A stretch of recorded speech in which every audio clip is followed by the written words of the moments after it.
Good evening. Thank you for joining me. My name is Brian and I am the lung coach.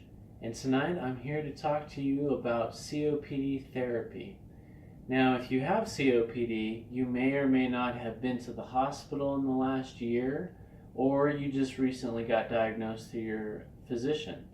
Now, there's a lot of therapies out there that can help in a crisis, then there's also therapies that you should be doing every day.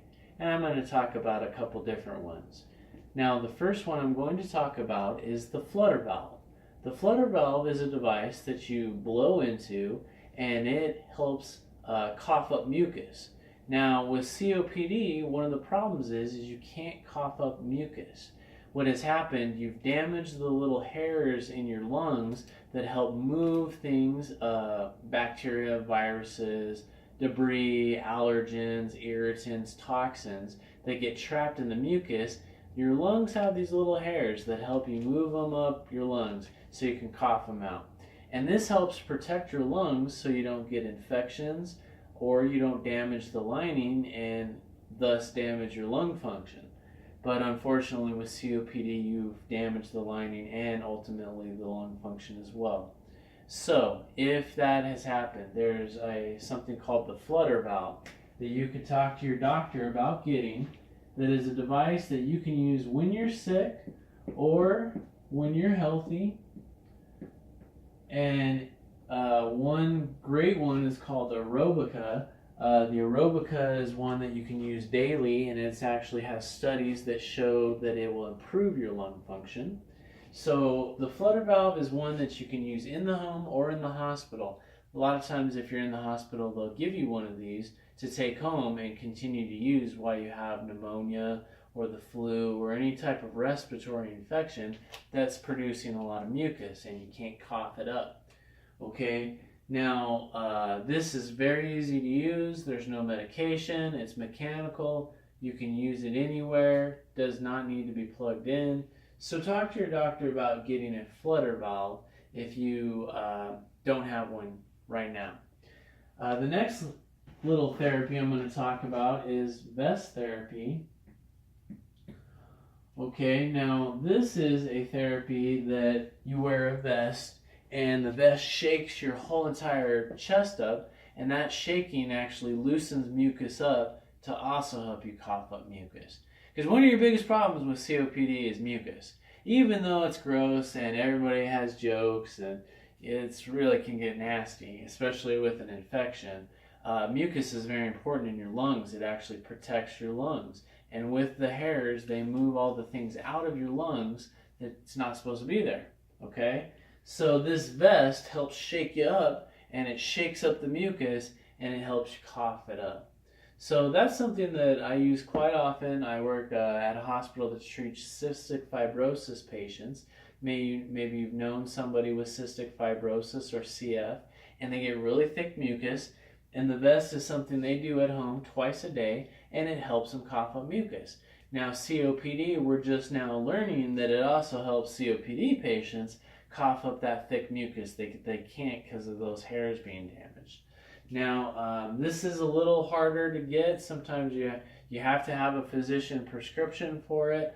You can't just buy it. Like the flutter valve you can buy on Amazon.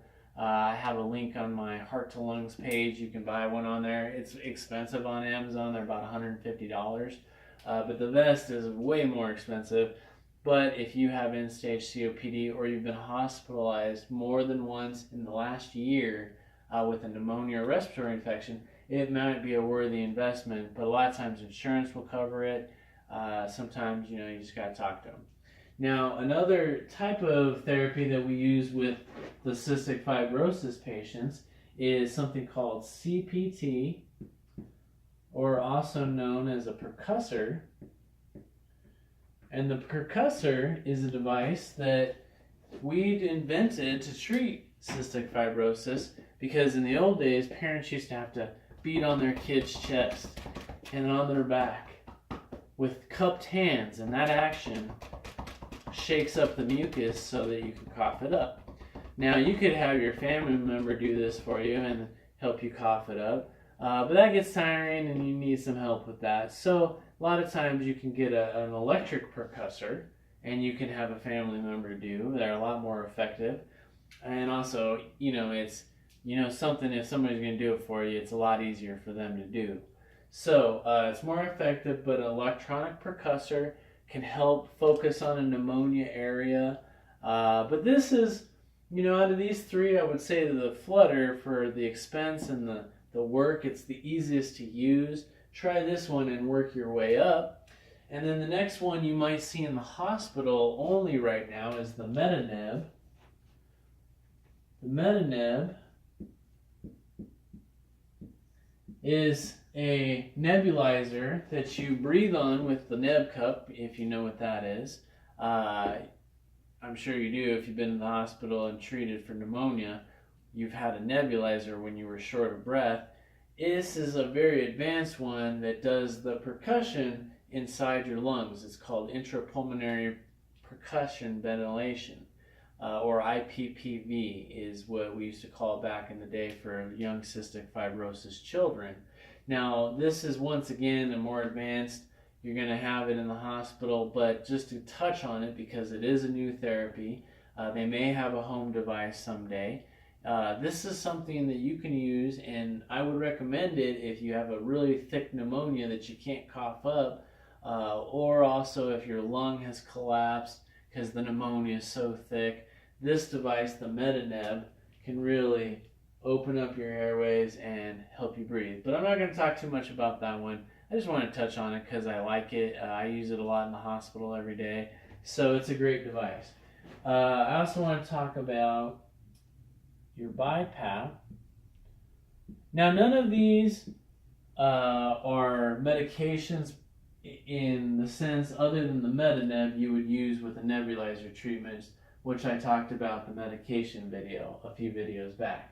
So these are all mechanical, pneumatic, air-driven devices that work in the lungs. They're changing how the lungs move air in and out.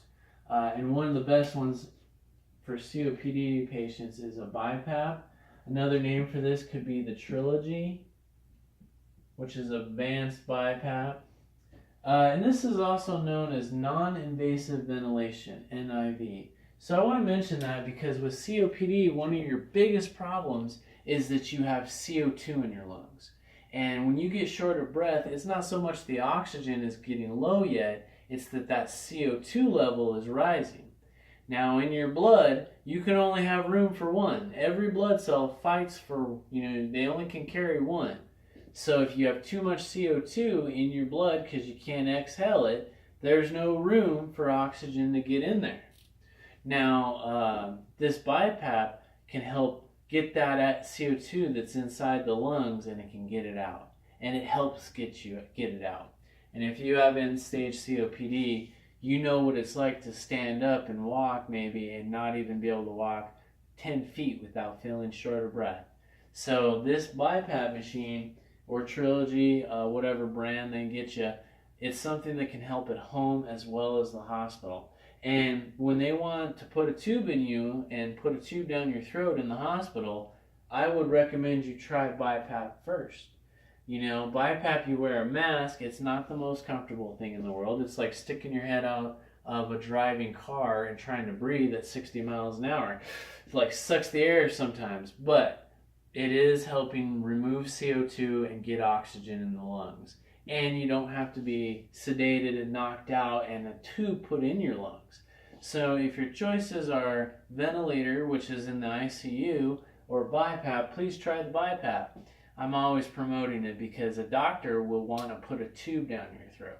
And they'll get you on a ventilator, and then it's hard sometimes to get you off, especially in end stage. So a lot of times patients even elect to be do not intubate, which is meaning they don't want the tube, but they still want you to do compressions. I think that might be the way of the future, actually, with COPD patients, but I've only been doing this about 6 years now, so I'm still learning, and I'm also still gaining my own insights into COPD. But as of right now, the BiPAP is one of the best. But to be honest with you, and we're going to talk more about this, these are supportive. They don't help cure the disease. They help you get you through the crisis. But overall, two things I want to touch on diet and exercise for COPD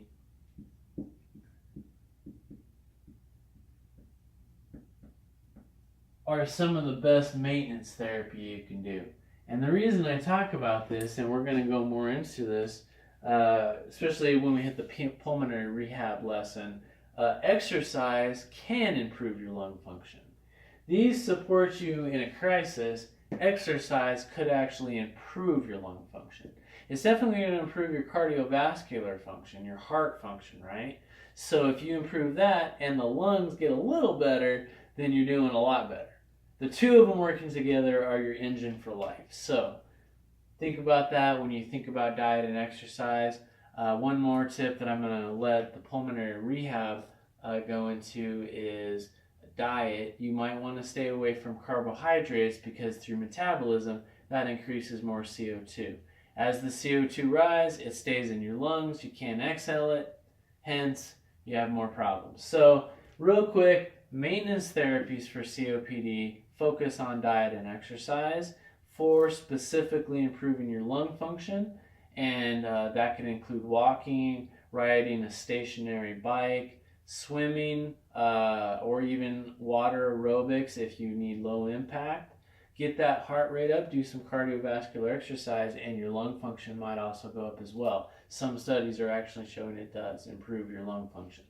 So we talked about these 5 therapies to support, and a couple points on diet and exercise. I'm not a nutritionist and I'm not a personal trainer, but I do know with pulmonary rehabilitation, exercise and diet are key to helping your breathing. So thanks again for joining me on this lesson. I'll see you on the next lesson, which is our COPD research. So there's some exciting things coming out with new medications. They're also looking into stem cell research, into regrowing the lungs. It's pretty amazing stuff. And then I'm also going to touch on lung transplants in that segment. So please join me on this one. Thanks for joining me, and I hope this has helped your breathing. Good night.